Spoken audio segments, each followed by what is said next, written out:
What's up guys, welcome to Veldora-kun. From our previous episodes, we have heard Diablo's narration of his journey to Farmus Kingdom. If you haven't watched the previous episodes, we will put the links in the description below. You can watch in these videos what happened during the Walpurgis battle and the upcoming events. Just a quick warning, this videos contains spoilers from the light novel. Also, I want to introduce to you our Discord community. I present to you the Veldora-kun subordinates. If you wish to join our server, the link is in the description below. See you there. So now in this video we will review what happened next, where the ministers will be manipulated according to Diablo's plan. But before we will proceed, please like, subscribe to my channel and hit the notification bell. Now without further ado, let's proceed with the video. When the crowds were informed that Shogo has awakened, they ask him questions. Raisin felt sympathetic seeing his former colleagues, but he can't let his emotions overpower him because he is now Diablo's subordinate, so he needs to betray his companions without hesitation. Raisin feels sorry for them. Everything was going according to Diablo's plan, and faking his unconsciousness was also part of it. As Diablo's follower, Raisin was told what would happen to this nation and what they should do accordingly. Raisin has realized that Farmus nation is about to become a toy for the demon lord. It would be the end of the nation if the Farmus kingdom becomes a playground and the humans as toys, but this doesn't seem to be such an unfortunate fate for the citizens. A glimpse of hope sparked within Raisin's heart after hearing Diablo's explanation of the demon lord's plan. Raisin envisions the Farmus kingdom stepping towards a future of prosperity. And if all it takes for that future to come true is to take down the old institution, then it would be reasonable for Raisin to act according to plan. Calm down. I am Raisin.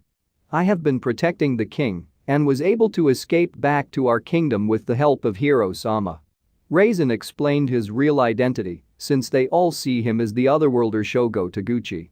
At first, no one can't believe that Raisin has become that arrogant Shogo, but they recalled that Raisin is a powerful mage, so it's possible for him to take Shogo's body. Now, they start to question him on what really happened. Since Raisin managed to escape the war, does that mean the Farmus army has lost to the monsters? What really happened? How dare you all come back after your disgraceful defeat?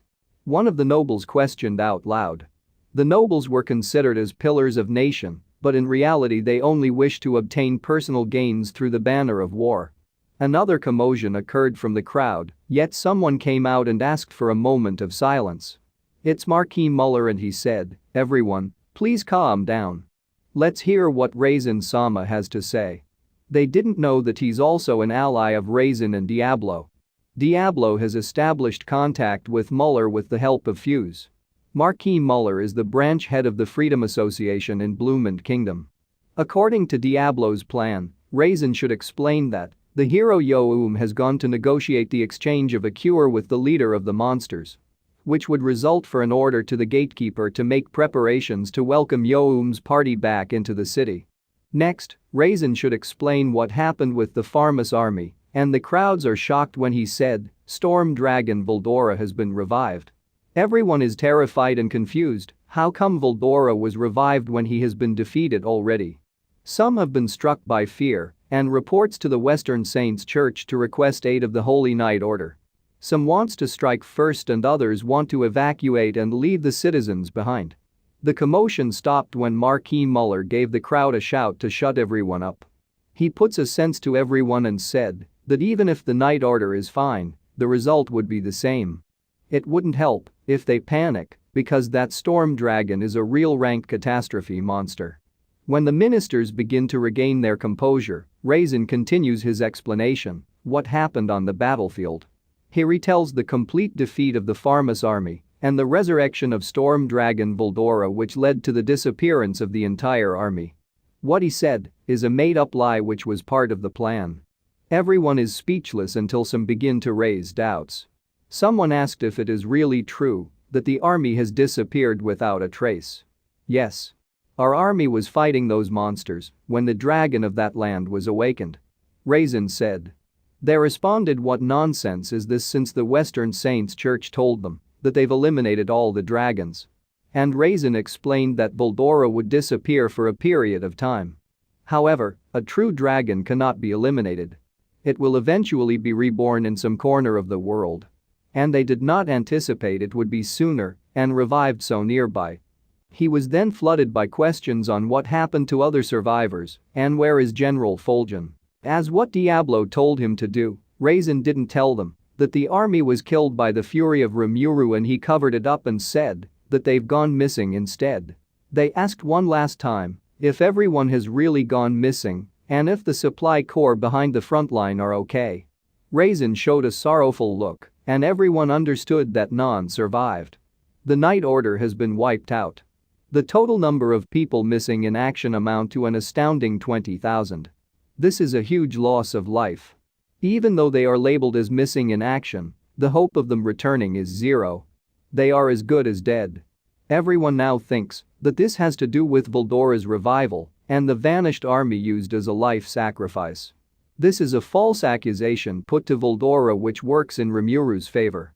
Diablo's wise plan has successfully manipulated the beliefs of the top ministers of Farmus Kingdom through Raisin. Like a perfect timing, sounds of footsteps begin to echo in the throne room.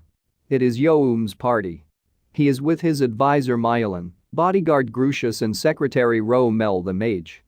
Diablo, dressed in a neat butler outfit, is the last one to enter. The throne room of this castle is normally not accessible to people low in the social hierarchy, such as adventurers, but since Yoom is considered as a hero now due to Raisin's story, they welcomed him. Sorry to keep you guys waiting. I've finally managed to convince that guy.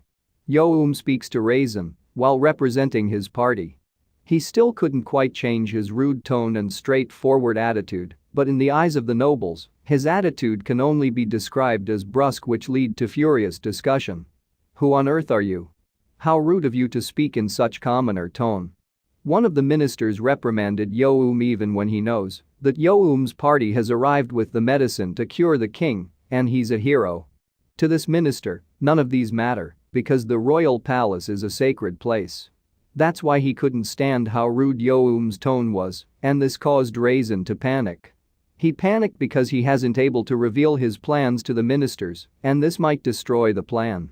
Raisin interrupts and said, "Please hold on a second, Carlos Dono. These people are our saviors. We are relying on them to save our king." What? These are the people who saved you? I can't believe Raisin, guardian of this kingdom, would say something like this. What really happened out there? The ministers asked. Just as Raisin is about to answer their doubts, someone intervenes and said, "Allow me to answer that question for you." It's Archbishop Rahim.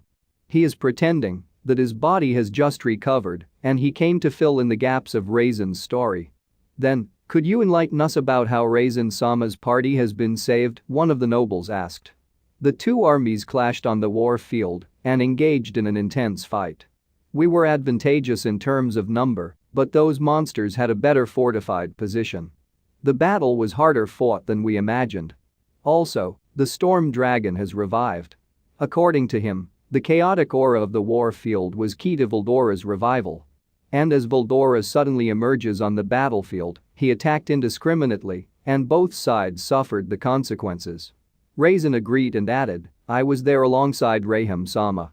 We really went all out trying to protect our king." Rahim narrated that they witnessed the storm dragon devastate everything until the leader of the monsters showed who is Rimuru-sama. Raisin said, "We both thought our death is near, but Rimuru-sama, ruler of the monsters, showed up to persuade Veldora-sama." The nobles are shocked. How did Rimuru persuade Veldora, and could they communicate each other? If they could communicate, perhaps he could truly calm Veldora down. They also explained that Rimuru-sama is the ruler of monsters and the leader of Jura Tempest, and moreover, even the dryads who oversee the Jura Great Forest follows this Rimuru, so that explains how Rimuru was able to communicate with Veldora through the aid of the dryads. Upon realizing how strong the monster is and those who follow him, they thought that they have made a mistake in making him their enemy. Upon recalling the fact that they were the ones who initiated the attack on the monster kingdom, the ministers are all troubled by this, although none of them wants to admit. And that's it. Thank you for watching my video. Sorry it took me this long again to upload another one. I will do my best to update as soon as possible. Also, I want to thank my co-owner, Publis and admin, Osiris for setting my server and being hands-on. Thank you to Archie and Vanicide for boosting my server. Thank you to my staff and associates of Jura. I can see your efforts and I really appreciate the support you've given me. I love you guys. Thank you so much.